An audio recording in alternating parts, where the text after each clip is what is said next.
ವಕ್ರತುಂಡ ಮಹಾಕಾಯ ಕೋಟಿ ಸೂರ್ಯ ಸಮಪ್ರಭ ನಿರ್ವಿಘ್ನಂ ಕುರು ಮೇ ದೇವ ಸರ್ವಕಾರ್ಯೇಷು ಸರ್ವದಾ ಎಂದು ವಿಘ್ನೇಶ್ವರನ ಪಾದಗಳಿಗೆ ಕೊಡಮಾಡುತ್ತಾ ಗಂಧರ್ವ ಸಾಂಸ್ಕೃತಿಕ ಕಲಾವೇದಿಕೆ ವತಿಯಿಂದ ಪಂಚಮ ವೇದ ಎಂಬ ನಾಟಕವನ್ನು ಪ್ರಾರಂಭಿಸುತ್ತಿದ್ದೇವೆ.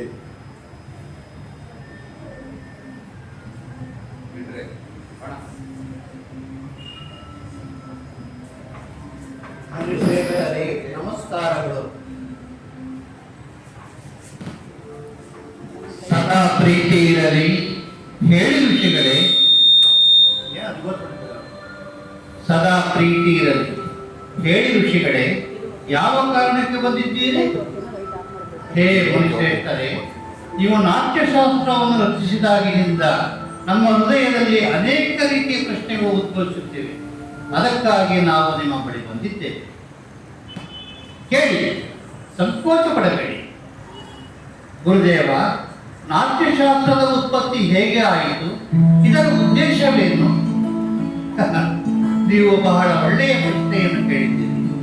ಈ ಪ್ರಶ್ನೆಯು ಕೇವಲ ನಾಟಕಕ್ಕೆ ಮಾತ್ರವಲ್ಲ, ಜೀವನದ ಸಾರವನ್ನು ಅರ್ಥ ಮಾಡಿಕೊಳ್ಳುವ ಮಾಧ್ಯಮವಾಗಿದೆ. ತ್ರೇತಾಯುಗದಲ್ಲಿ ಮನುಷ್ಯನು ಕಾಮ ಮತ್ತು ಲೋಭಕ್ಕೆ ಒಳಗಾಗಿ ಅಧರ್ಮ ಮತ್ತು ಸಂಘರ್ಷದ ಕಡೆಗೆ ಸಾಗಲು ಪ್ರಾರಂಭಿಸಿದಾಗ ಇಂದ್ರನ ಬ್ರಹ್ಮದೇವರಿಗೆ ನೋಡಲು ಮತ್ತು ಕೇಳಲು ಒಂದು ಮಾಧ್ಯಮವಿರಬೇಕೆಂದು ಪ್ರಾರ್ಥಿಸಿದರು. ಇದರಿಂದ ಮನುಷ್ಯನು ಧರ್ಮ, ಅರ್ಥ ಮತ್ತು ಮೋಕ್ಷದ ಮಾರ್ಗಕ್ಕೆ ಮರಳಬಹುದು. ಆದರೆ ಗುರುದೇವ, ವೇದಗಳು ಜ್ಞಾನದ ಭಂಡಾರಗಳಾಗಿವೆ. ಅವುಗಳಲ್ಲಿ ಜಗತ್ತಿನ ರಹಸ್ಯ ಅಡಗಿದೆ. ವೇದಗಳು ಈ ಉದ್ದೇಶವನ್ನು ಪೂರೈಸಲು ಸಾಕಾಗಿದ್ದವು. ಹಾಗಾದರೆ ಈ ಹೊಸ ವೇದ ಏಕೆ? ಏಕೆಂದರೆ ಅದು ಎಲ್ಲ ಜನರಿಗೂ ಸುಲಭವಾಗಿ ಲಭ್ಯವಾಗಬೇಕು. ಸಾಮಾನ್ಯ ಜನರನ್ನು ನಾಟಕದ ಮೂಲಕ ಶಿಕ್ಷಣದ ಮಾರ್ಗದಲ್ಲಿ ಧರ್ಮದ ಮಾರ್ಗಕ್ಕೆ ಕರೆದೊಯ್ಯಬಹುದು. ಈ ಮಂಗಳಕರ ಉದ್ದೇಶದೊಂದಿಗೆ ಬ್ರಹ್ಮನು 4 ವೇದಗಳ ತತ್ವಗಳನ್ನು ಸಂಯೋಜಿಸಿ ನಾಟ್ಯ ವೇದವನ್ನು 4 ವೇದಗಳ ತತ್ವಗಳು ಅವು ಯಾವುವು ಗುರುದೇವ?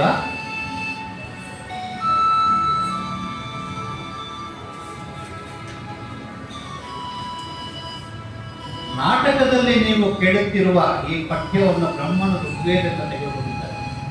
ಈ ಸುಂದರಗಾನದ ಆಧಾರವು ಸಾಮವೇದವಾಗಿದೆ.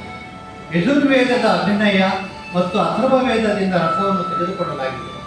4 ವೇದಗಳ ಭಾಗಗಳನ್ನು ತೆಗೆದುಕೊಂಡು ನಾಟ್ಯಶಾಸ್ತ್ರ ನಿರ್ಮಿಸಲಾಗಿದೆ. ಗುರುದೇವ, ಹಾಗಾದರೆ ನಾಟಕವನ್ನು ಕೇವಲ ದೇವತೆಗಳಿಗಾಗಿ ರಚಿಸಲಾಗಿದೆಯೇ? ಇಲ್ಲ. ಈ ಪ್ರಶ್ನೆಯನ್ನು ದಾನವರು ಬ್ರಹ್ಮನ ಮುಂದೆ ಇಟ್ಟರು. ಆಗ ಬ್ರಹ್ಮನು ನಾಟ್ಯಶಾಸ್ತ್ರವು ಎಲ್ಲರಿಗೂ ಎಂದು ಉತ್ತರಿಸಿದರು. ಇದು ದೇವರು, ರಾಕ್ಷಸರು ಮತ್ತು ಮನುಷ್ಯರ ಎಲ್ಲ ಶುಭ ಅಶುಭ ಕಾರ್ಯಗಳನ್ನು ತೋರಿಸುತ್ತದೆ. ನಾಟಕವು ದುಃಖ, ತೊಂದರೆ ಮತ್ತು ಶೋಕದಿಂದ ಬಳಲುತ್ತಿರುವ ಜನರಿಗೆ ಆರಾಮ ನೀಡುತ್ತದೆ. ಇದರಲ್ಲಿ ರಸಗಳು, ಭಾವನೆಗಳು, ಶಾಸ್ತ್ರಗಳು, ಶಿಲ್ಪಗಳು ಮತ್ತು ಕಾರ್ಯಗಳಿವೆ. ನಾಟ್ಯದಲ್ಲಿ ಕಾಣಿಸದ ಯಾವುದೇ ಜ್ಞಾನವಿಲ್ಲ, ಯಾವುದೇ ಅದ್ಭುತ. ಇಡೀ ಸೃಷ್ಟಿಯ ಸಮಾಜ, ಲೌಕಿಕ ಅಲೌಕಿಕ ಕೂಡ ಬಹುದರ್ವಿ ಎಲ್ಲ ಜೀವಿಗಳ ಭಾವನೆಗಳು ಹೌದು ಋಷಿಗಳು. ನಾಟ್ಯವನ್ನು ಎಲ್ಲ ಕಲೆಗಳ ಮೂಲವೆಂದು ಕರೆಯಬಹುದು ಅಥವಾ ಎಲ್ಲ ಕಲೆಗಳ ಸಂಗಮವೆಂದು ಕರೆಯಬಹುದು. ಮುನಿಗಳೇ, ನಾಟ್ಯ ಕಲೆಯು ಅದ್ಭುತ ಕಲೆ. ಅದು ಬದುಕಲು ಉಸಿರಾಟ ಎಷ್ಟು ಮುಖ್ಯವೋ ಅಷ್ಟೇ ಮುಖ್ಯ. ಆದರೆ ನಮ್ಮ ಸಮಾಜವು ಇದನ್ನು ಗಂಭೀರವಾಗಿ ಪರಿಗಣಿಸಿದೆ. ಕಲಾ ಕೆಲಸವನ್ನು ಅನಗತ್ಯವೊಂದು ಬಗೆಯ ಏಕೆ ಪರಿಗಣಿಸಲಾಗುತ್ತದೆ? ನಾವು ಕಲಾವಿದರು, ನೀತಿಯ ನಿಯಂತ್ರಕರಲ್ಲ. ಕಲಾ ಕೆಲಸ ಮಾಡುವುದು ನಮ್ಮ ಧರ್ಮ. ನಮ್ಮ ವಿಷಯದಲ್ಲಿ, ನಮ್ಮ ಕಲೆಯ ವಿಷಯದಲ್ಲಿ ನಿಯಂತ್ರಕರು ಪರಿಗಣಿಸಬೇಕು. ಪ್ರಯೋಗದ ಸಾಧನಗಳು ಮತ್ತು ಅವಕಾಶಗಳನ್ನು ಒದಗಿಸಬೇಕು. ನಾಟಕ ಕೇವಲ ಕಲೆಯಲ್ಲ, ಇದು ಸಮಾಜದ ಕನ್ನಡಿ. ಇದು ಮಾನವೀಯತೆಯನ್ನು ಸತ್ಯದ ಹಾದಿಗೆ ಕೊಂಡೊಯ್ಯುವ ಸಾಧನವಾಗಿದೆ. ರಂಗಭೂಮಿಯು ಜಾತಿ, ಧರ್ಮ, ಭೌಗೋಳಿಕ ಗಡಿಗಳನ್ನು ಮೀರಿ ಸಮಗ್ರತೆಯಲ್ಲಿ ಮಾನವೀಯತೆಯನ್ನು ಬಗ್ಗೆ ಮಾತನಾಡುತ್ತದೆ. ಇಂದಿಗೂ ರಂಗಭೂಮಿಯು ಸಮಾಜದಲ್ಲಿನ ವಿಷಮ ಪರಿಸ್ಥಿತಿಗಳನ್ನು ಹೋಗಲಾಡಿಸಿ ಸಮಾಜದಲ್ಲಿ ಸಮಾನತೆಯ ಭಾವವನ್ನು ತರುತ್ತದೆ. ಈ ಭಾವನೆ ನಿಸ್ಸಂದೇಹವಾಗಿ ಭೂಮಿಯನ್ನು ಸುಖವನ್ನಾಗಿ ಮಾಡುತ್ತದೆ. ನಿಸ್ಸಂದೇಹವಾಗಿ ಮುನಿಗಳೇ, ಕಲೆಯಿಂದ ಸಮಾಜವು ಪ್ರಾಣಿಗಳ ಸಮಾಜವಾಗುತ್ತದೆ. ಸಮಾಜವು ಕಲೆ ಮತ್ತು ಕಲಾವಿದರಿಗೆ ಅವರು ಅಂಗವಾದ ಸ್ಥಾನವನ್ನು ನೀಡುತ್ತದೆ.